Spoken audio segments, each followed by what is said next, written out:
항쟁의 기관차 10월호 폭풍 중 정세. 전쟁의 폭풍, 파쇼의 광풍에 맞서 최후 승리를 향해 전진하는 민중. 마침내 5차 서아시아전이 터졌다. 제국주의는 시오니스트 대리 세력을 앞세워 기어이 서아시아전을 도발했다. 이미 서아시아전은 지난 4월에 본격화됐지만 이란의 전략적인 내로 지연되고 있었다. 이에 이스라엘 시오니스트는 전쟁의 도발을 계속했고 끝내 이란의 응징을 부른 것이다.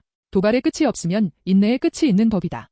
이란의 전략적인 내가 결국 끝났다는 것은 비슷한 경우에 다른 나라, 러시아와 조선, 중국의 전략적인 내도 마찬가지라는 것을 보여준다. 제국주의가 일으킨 3차 세계대전의 폭풍이 서아시아에서 세차게 불고 있다. 동유럽에서의 확전과 동아시아 서태평양에서의 개전은 언제냐만 남았다.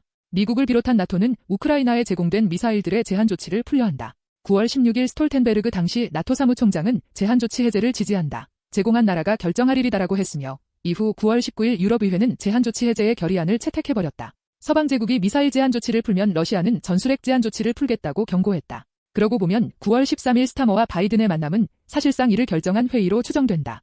이날 푸틴 대통령의 안보특보 쇼이구가 김정은 위원장을 만났다. 그리고 이란을 방문했다. 이때도 이란은 여전히 전략적인 내의 입장이었다.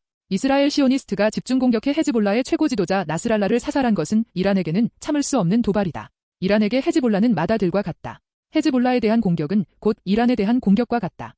심지어 모사드는 솔레이만이 나스랄라를 제거한 후 마지막 남은 하메네이를 보여주는 도발적 영상을 공개했다. 이스라엘 시오니스트의 도발은 전적으로 제국주의의 조종에 의한 것이다. 전쟁을 멈추면 네타냐후의 정치 생명도 끝나게 돼 있다. 서방 제국은 모든 프로파간다를 동원해 전쟁을 도발한 이스라엘을 옹호하고 전략적인 내 끝에 응징을 하지 않을 수 없었던 이란을 비난하고 있다.